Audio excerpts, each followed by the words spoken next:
Reims, September 1944. Here, where in 8 months' time the German Wehrmacht will sign the capitulation papers of unconditional surrender, Hollywood filmmaker George Stevens and his team of press photographers and cameramen are documenting the last days of the Second World War in Europe.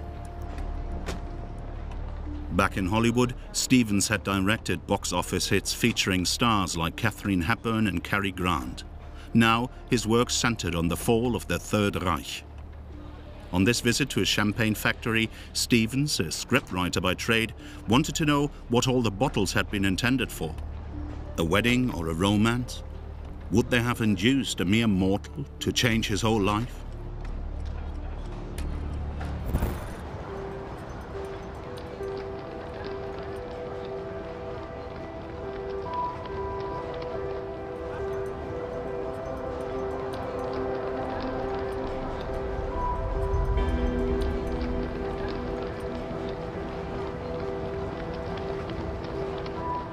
In late October 1944, George Stevens and his team were able to set foot on German soil for the first time.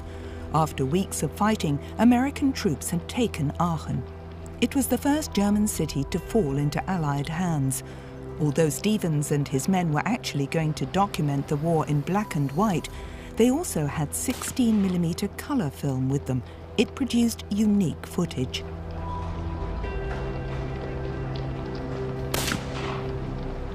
This young German had tried to stop the GIs with a bazooka. It had cost him his life. Stevens felt little sympathy for the man who plunged Europe and the rest of the world into war. Remains of the battle for Aachen. The war was already in its 6th year, and no one had any idea when the slaughter would finally end. Around 13,000 Wehrmacht troops and 5,000 members of the Volkssturm, a national militia rather like a home guard, had defended Aachen against a superior Allied force of 100,000 GIs. On October the 12th, 1944, Field Marshal Gerd von Rundstedt had insisted that the ancient imperial German city of Aachen be held to the last man. If necessary, the defenders had to be buried among its ruins, just as he had promised his supreme commander, Adolf Hitler. In the end, however, on October the 21st, 1944, the military commander of Aachen capitulated. He thus saved the lives of some 12,000 men who were now American prisoners of war. Just before capitulating, he sent a heroic radio message. After bitter house-to-house and man-to-man fighting, the defenders of Aachen have run out of ammunition, food and water. The last remnants of our forces defending this imperial German city are engaged in hand-to-hand fighting around the command post. All radios have been prepared for destruction. In the unshakable belief in the justness of our cause and in our victory, this is a final greeting to our beloved German homeland. Long live the Führer. Out of an original population of 160,000, around 6,000 of Aachen's inhabitants stuck it out while the town was still being contested. For them too, the war was now over, but only a few were willing to see reason. Only a few weeks after Aachen fell, the US Secret Service stated that many of its citizens were maudlin, had eyes for nothing but their own suffering, and were unwilling to reflect on their own role during the Third Reich. And no one admitted to having been a Nazi. No one questioned whether they might bear any personal responsibility for all that had happened. Writing in her diary on October the 3rd, 1944, in a southern suburb of Aachen, Clara Trafford made a far-sighted comment. I have had enough for ever and a day, but in 20 years' time there will again be enough idiots around who will ignore what has happened and be willing to start the same misery all over again.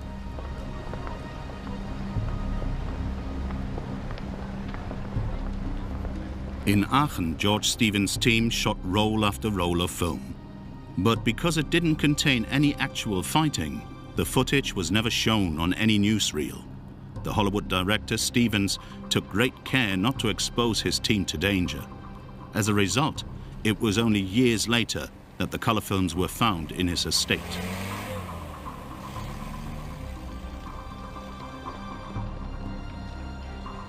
When interrogated, the military commander of Aachen cynically defended the senseless bloodletting in the town. A record of the interrogation states, he didn't even think the entrenched resistance was worthwhile. In his view, it would have been far better if the troops deployed in Aachen had been withdrawn in good time and used to strengthen defensive positions east of the town.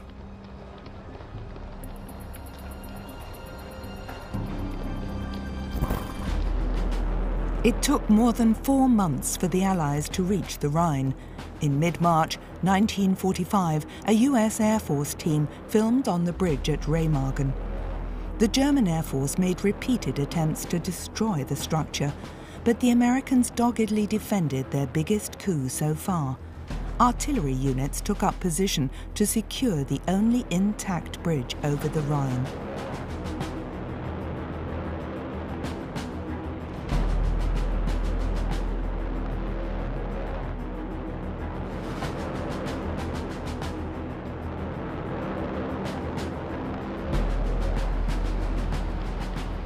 The bridge at Remagen was one of the first locations in Nazi Germany where the Special Film Project 186 was used. On March the 7th, 1945, US forces managed at the last minute to prevent the railway bridge from being blown up. Within 24 hours, 8,000 GIs had established a bridgehead on the far side of the Rhine, Germany's river of destiny. All attempts by the German Air Force to block the crossing point were in vain. Even bombarding the bridge with Hitler's wonder weapon, the V-2, proved fruitless. Time and again, German planes were brought down by American artillery fire. Scenes like this were particularly important for the US Air Force camera team. Their mission was to document the aerial battle for Germany so it could be shown in cinemas back home. To make this possible, those responsible had sourced the country for 16mm color film and shipped it to Europe. One major element of the Air Force cameramen's mission was to document the success of American bombing raids. So in March 1945, a team visited Düren to take on-the-spot footage for the first time. The small town west of Cologne was nothing but a pile of rubble.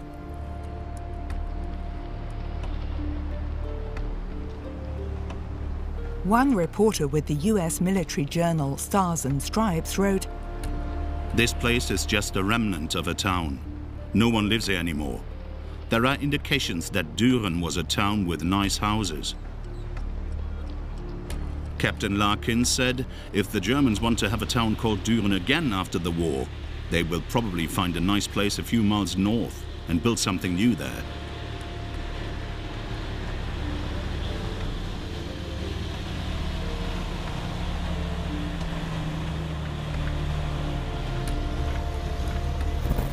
At around the same time, on the other side of the border, somewhere in Belgium, American Supreme Commander Dwight D. Eisenhower had arrived to visit troops.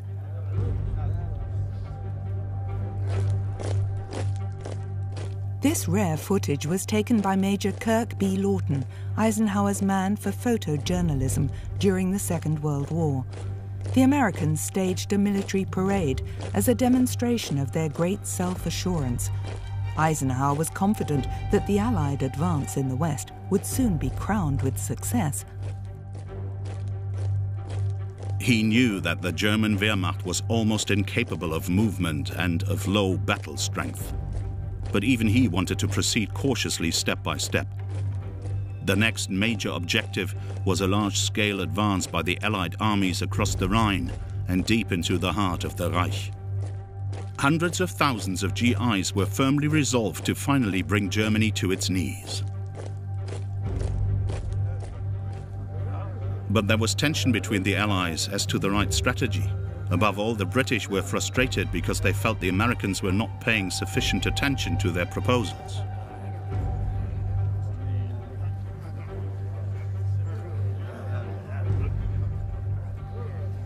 Also present at the parade was Hollywood film star Marlene Dietrich. She had hated Hitler and the Nazis ever since emigrating from Germany. Now, behind the front, she was keeping up the soldiers' spirits by singing and giving autographs.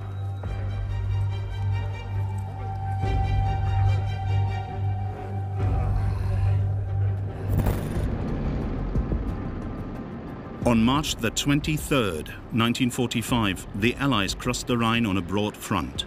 More than 1.2 million soldiers were ready to finish off Nazi Germany. Heavy equipment was transported to the other side of the river on hastily erected pontoon bridges.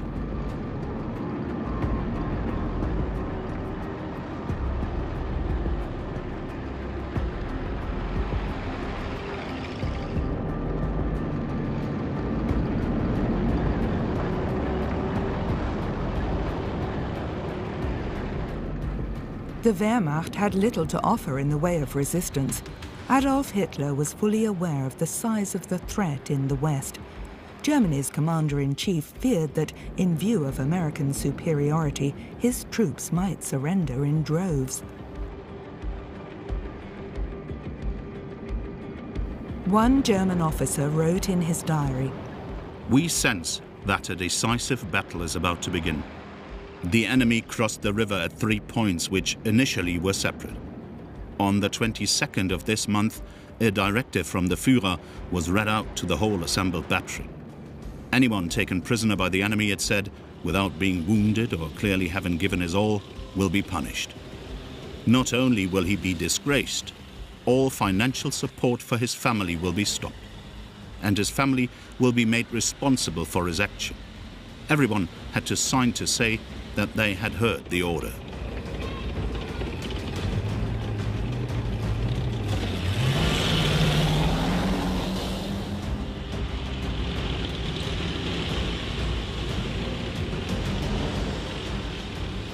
Cameramen with Special Film Project 186 captured the American advance on the far side of the Rhine.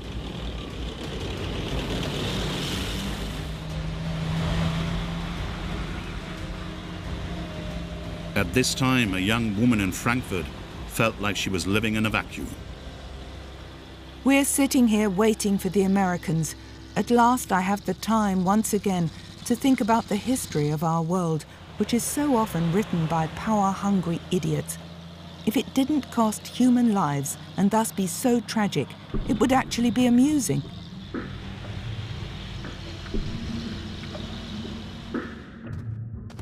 On March the 25th, 1945, German propaganda minister Joseph Goebbels stated that the military situation in the West had entered a critical, almost deadly stage. At the same time, a young girl in the Westerwald region wrote in her diary, "It's a Sunday like any other, yet, in view of the strange circumstances we can expect, one full of dread and inner turmoil, if only it were all over. It can't be long before the enemy gets here." Suddenly someone shouted, "The Americans are coming." You've no time to think. Like Schiller, all you can say is, "Everyone runs, rescues, flees." At the back of the village, a sad picture presents itself. Is that our proud German Wehrmacht? The village has been handed over. Around 200 German soldiers who had gathered here have been taken prisoner.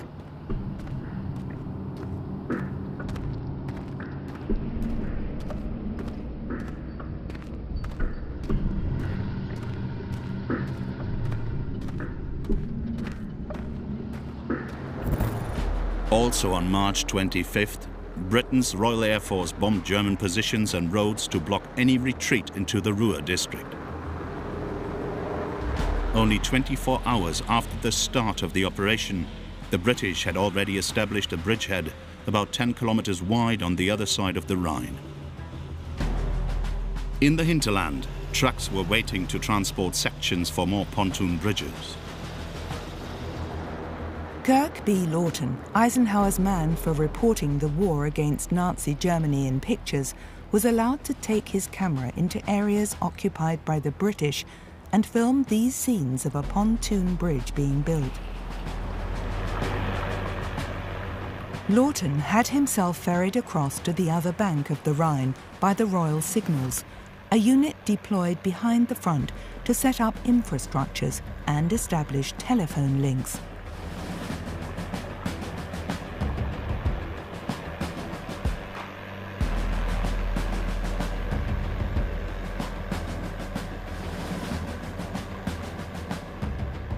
On the shore, the ground was being swept for landmines planted by the Germans. Here, too, many German soldiers had surrendered in the face of superior odds.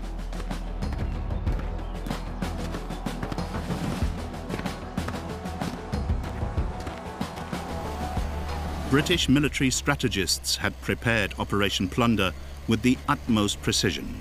Now, top brass in London was expecting the Americans to accept that the further advance into the heart of the Reich would take place under British command. In a conversation with General Eisenhower, British Prime Minister Winston Churchill is said to have repeatedly exclaimed, "The Germans are beaten. Now we've got them. They are finished." But the Americans still kept their British allies in the dark about their own totally different plans.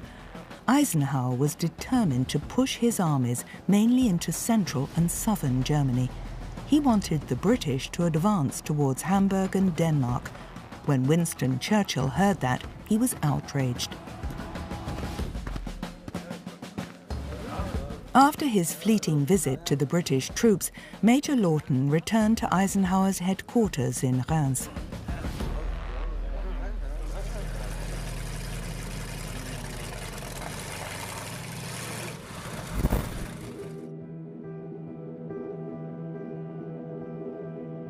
In early March 1945, Cologne became the first major German city to fall to the Allies.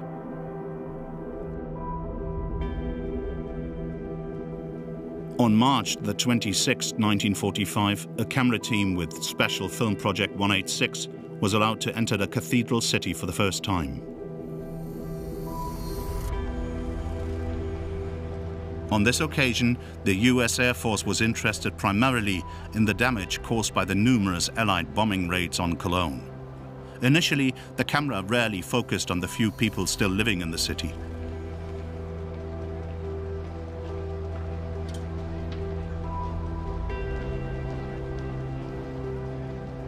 American author and journalist Janet Flanner arrived in Cologne only a few days after its fall. She wrote, "Cologne on the Rhine is now a paradigm of destruction. Cologne has been blown up with its medieval splendor. In the rubble and loneliness of physical destruction, Cologne leans on its banks, bare of any form and unadorned.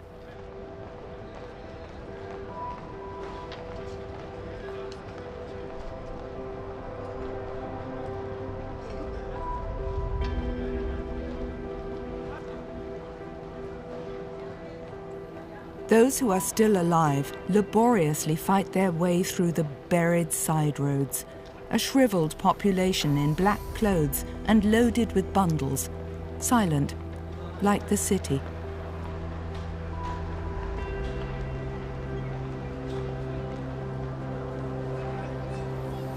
No one knew exactly how many people were living in the ruins of Cologne.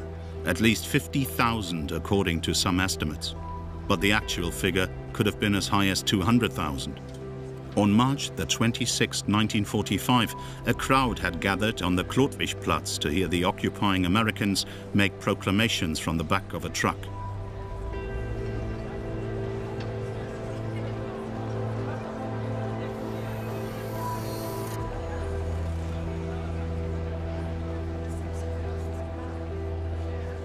In the first few days of the American occupation, one German woman noted, "We're only allowed to go out during the daytime. After 7 p.m. a curfew comes into effect. We're bombarded with rules and regulations. This time they really are driving militarism and National Socialism out of us. They're not permitting a single trace of what life for us used to be like."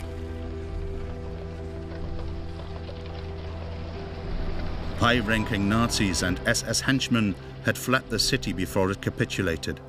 Above all, the people of Cologne were happy that, for them, the war was over now. One of them said that first and foremost, occupation meant an end to the horrors of air raids and artillery bombardment, to the fear of being evacuated somewhere, whether they liked it or not, and an end to constantly living underground.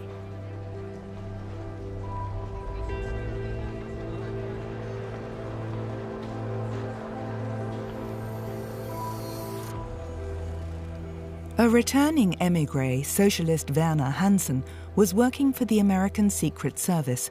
On March the 27th, 1945, he wrote this about the people of Cologne. They are very helpful and happy if they can be useful to any American soldier. I walked around the city in uniform for about 8 days. I didn't speak to a single hostile person.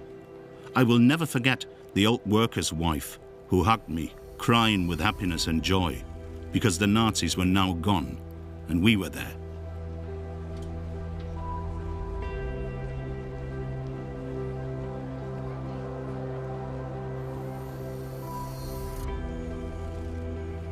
The landmark of Cologne and the symbol of past German culture survived the war almost undamaged. Allied bomber pilots had been instructed not to endanger the cathedral.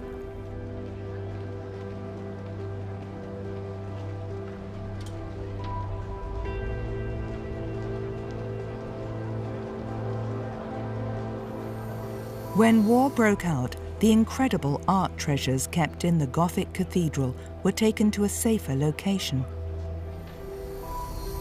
From one of the cathedral's twin spires, an Air Force cameraman filmed the full extent of the destruction.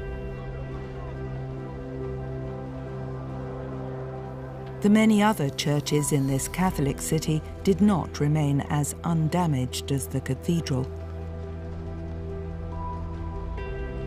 According to official British sources, between 1941 and 1945, 150,000 tons of bombs and 5.1 million incendiaries were dropped on Cologne. The true figure is probably far less, but even so, the city suffered greatly from the continuous aerial bombardment. In March 1945, no one could predict when Cologne would be rebuilt. Here, on an airfield somewhere in Belgium or in a part of Germany that has already been occupied, a squadron of American P-47 fighter aircraft are preparing to head off on another mission. A cameraman with Special Film Project 186 took this footage of the ground crews in April 1945. For him, these men were the less well-known heroes of the war in the air. They made sure that the aircraft being flown were in the best possible condition.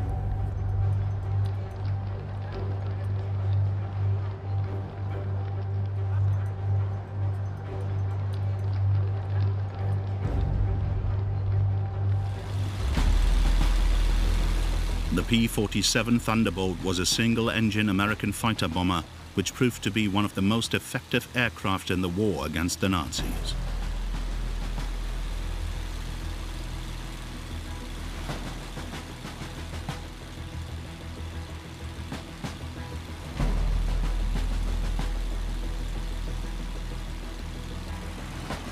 During the Second World War, US manufacturer Republic produced over 15,000 of these all-metal mid-wing monoplanes.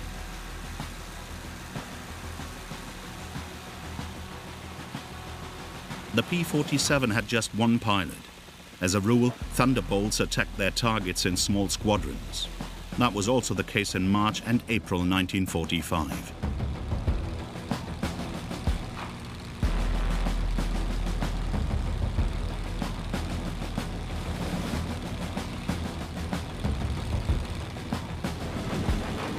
Some of the Thunderbolts had automatic cameras on board, which took spectacular pictures.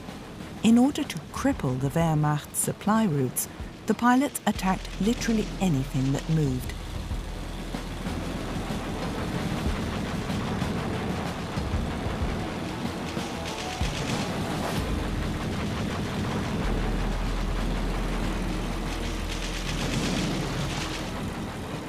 Railway lines and freight yards were favourite targets.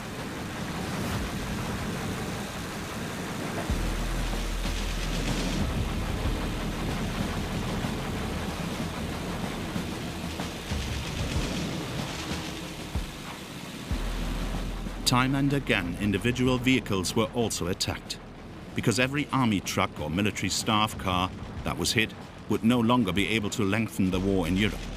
The US Air Force had long since gained control of large areas of German airspace. So as a rule, its planes usually carried out their missions without being threatened.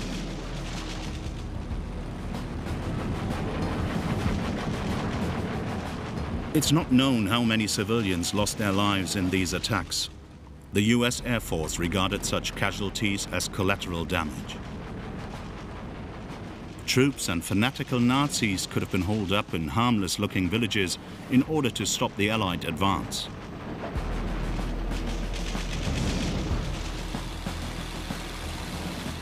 The US Air Force's bomber fleet was also in action over Germany, hitting strategic targets. The aim was to make airfields and supply routes unusable.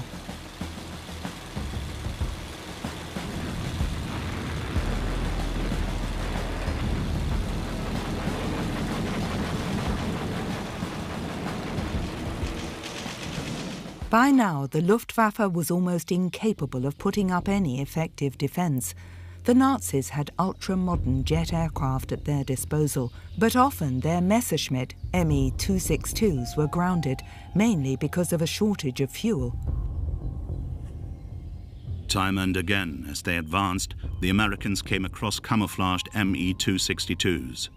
The jet was capable of attacking Allied aircraft at a speed of up to 870 kilometers an hour.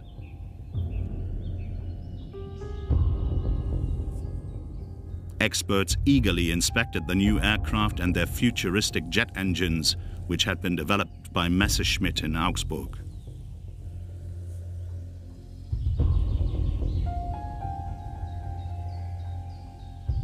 The US Air Force had every reason to fear the Me-262. Its fleets of bombers had been successfully attacked time and again. American pilots had little chance of defending themselves against the fast jets. Me-262s were still shooting down numerous US aircraft even in March and April 1945. Somewhere in the occupied part of Nazi Germany, a camera team from Special Film Project 186 is filming a totally devastated airfield. The hangars are all damaged and the wreckage of burnt-out aircraft is strewn around.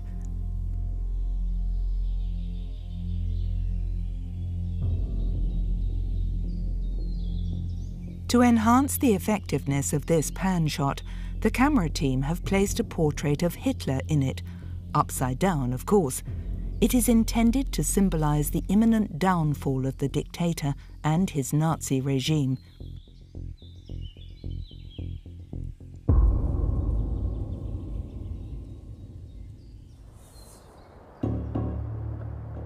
In late March, south of Koblenz, another US Air Force camera team filmed an Allied air attack on a German military convoy.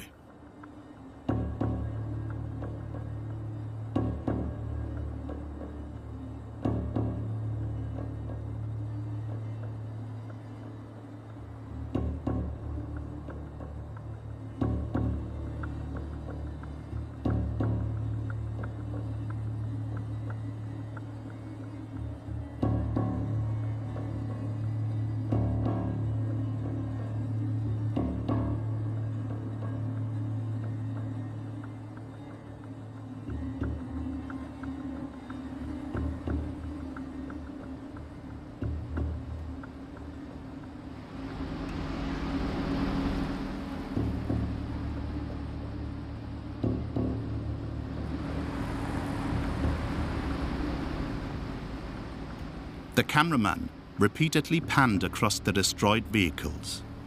We can only imagine the dramatic scenes which took place here.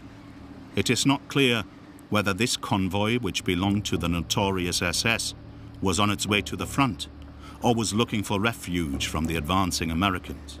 Nor can we tell how many soldiers lost their lives here.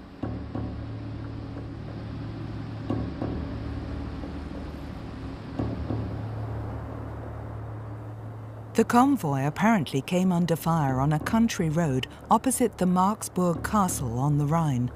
Spotting it was important to the Americans because units of the Waffen-SS were regarded as particularly dangerous. As a rule, its fanatical troops were ruthless in combat and fought to the bitter end. This devastating attack seriously hit SS supplies and would undoubtedly save many a GI's life in the weeks ahead.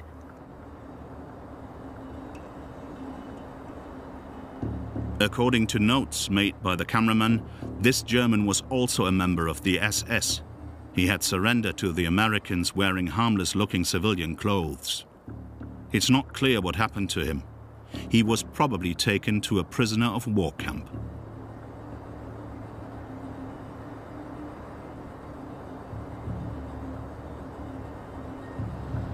Not far from this scene, peace was already a reality.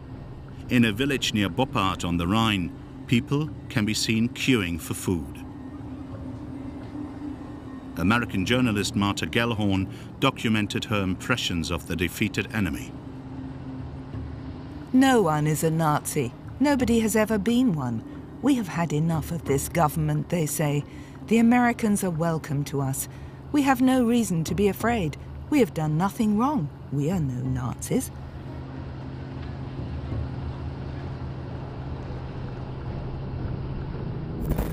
"60 kilometers downstream, an automatic camera belonging to the Air Force team took this aerial footage of the bridge at Remagen. The bridge, which had long since become a symbol of imminent victory, had by now collapsed. George Stevens and his team arrived here at the end of March 1945. The Hollywood director had been flown in from Paris at the personal request of General Eisenhower to document the successful advance of the Allied forces. From his hotel balcony, Stevens could see the pontoon bridge which had been hastily built by US engineers for getting troops across the Rhine. When the United States entered the war, the 40-year-old veteran of Tinseltown had put his career on hold to do propaganda work for the American government. From Remagen, Stevens and his team travelled over the pontoon bridge to the other side of the river.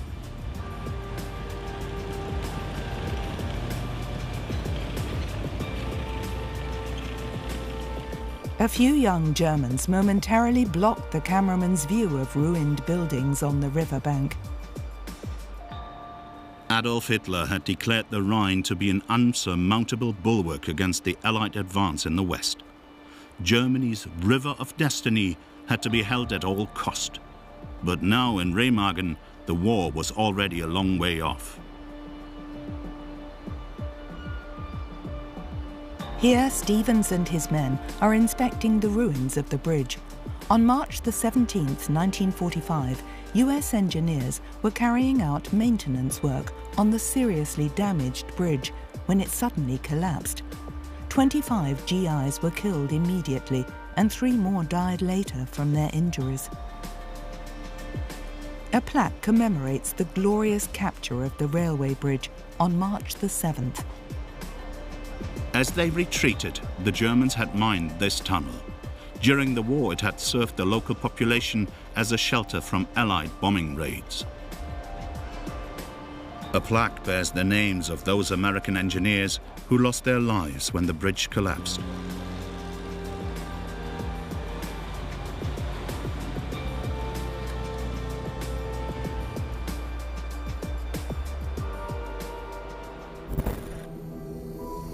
A flight over ruins. In March 1944, Frankfurt's historic Old Town was destroyed in 3 bombing raids by the British.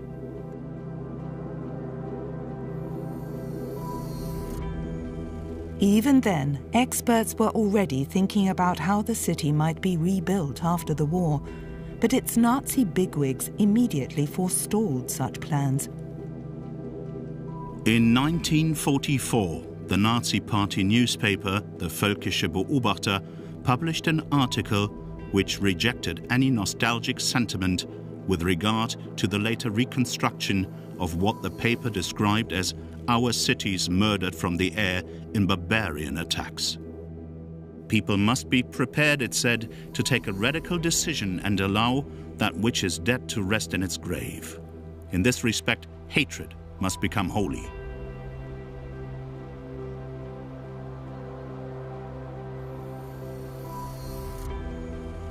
In late March 1941, a camera team with Special Film Project 186 documented the damage which American bombing raids had caused to traffic routes and railway tracks in Frankfurt.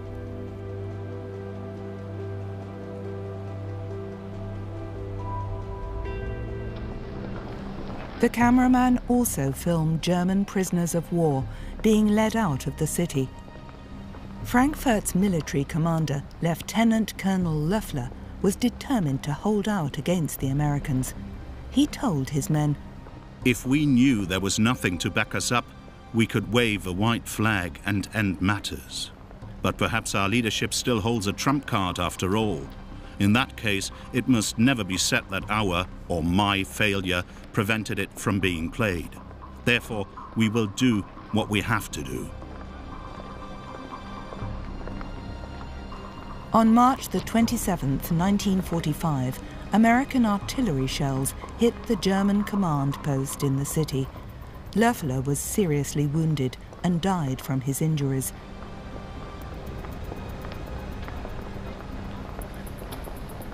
In Frankfurt, too, the war was over.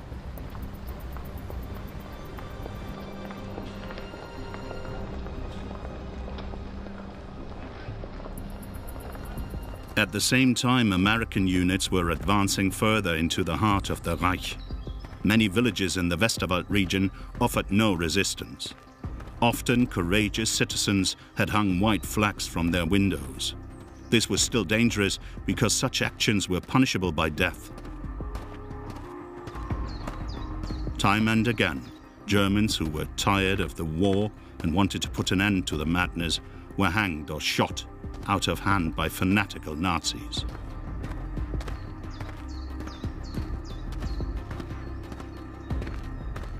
A situation report by the Allied Supreme Command stated, "The enemy is facing a situation in the West that is beyond his control. There is no point in prolonging operations. Hitler is defeated. However, like all other Napoleons, he is not leaving without fighting to the last breath. It only remains to be seen how long that breath will last, or whether the Germans will be willing to go along with it."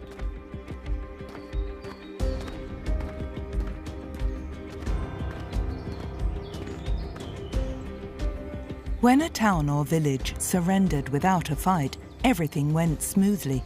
Often tank traps were removed by the inhabitants themselves so that US armor could advance more quickly.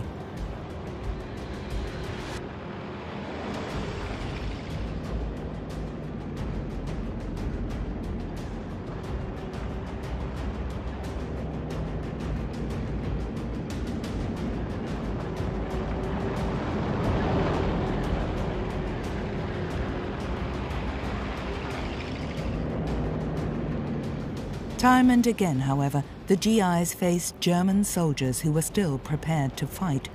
Afterwards, the wounded were cared for by American paramedics.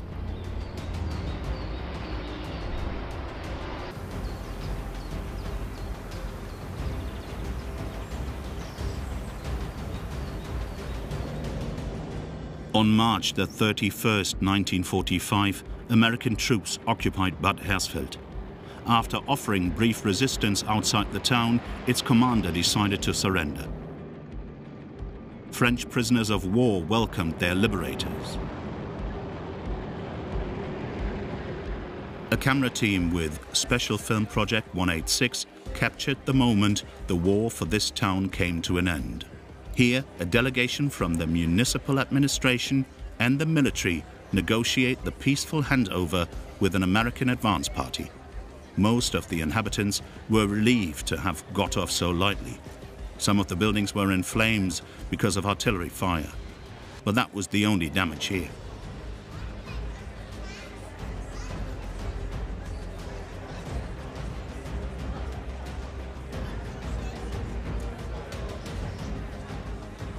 At first, many Germans were still afraid of the victors, but because most GIs were friendly, their fear soon gave way to curiosity. Bad Hersfeld could count itself lucky once again.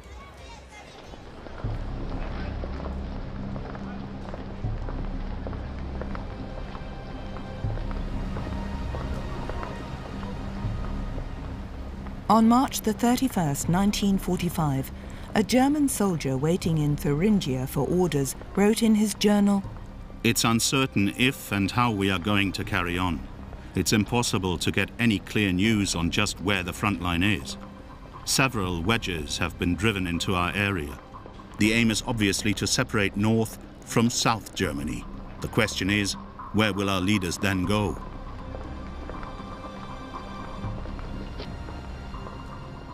Near Wolfhagen in northern Hesse, a US Air Force cameraman filmed a temporary prisoner of war camp. Hundreds of German soldiers and national militia fighters were crowded together behind barbed wire fences. In a letter to his parents written on April 1st, 1945, a German soldier described the thoughts of the Wehrmacht's last reserves.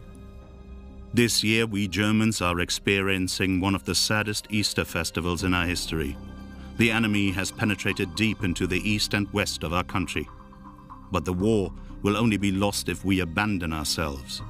Even if Germany capitulated, would the war be over for us? No, that would only be the start of the horror, and we wouldn't even have weapons to defend ourselves. But as long as we still have weapons and firm belief in the rectitude of our cause, nothing is lost. I am convinced that there will be a decisive turn of events. The destiny which the Führer has given us will not permit all the terrible sacrifices to have been in vain." On this Easter Sunday, American units advanced further north towards Kassel, taking one town after another, as if it were routine. Organized defense, it seemed, no longer existed. But the Americans were worried that there might be fanatical partisan units behind the front. Every civilian could turn out to be a werewolf, as the GIs called them. Broadcasting from its own radio station on April 1st, 1945, the self-styled Movement of National Socialist Freedom Fighters announced that it would attack enemy troops and German collaborators everywhere in the occupied areas. The werewolves' rallying call was, "Hatred is our prayer, and vengeance our war cry."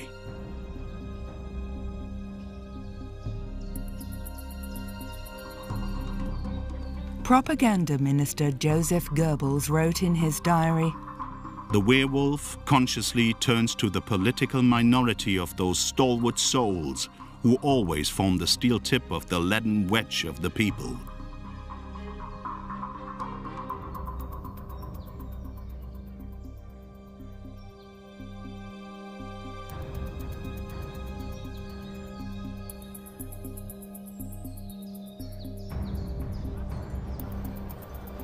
In its demise, the Third Reich came up with newer and newer forms of terror, and the regime's henchmen didn't even shrink from murdering its own people if they surrendered to the enemy.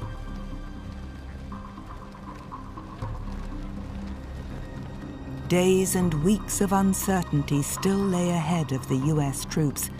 Their mission was to bring down Germany with military might, and US camera teams continued to document the end of the war in color.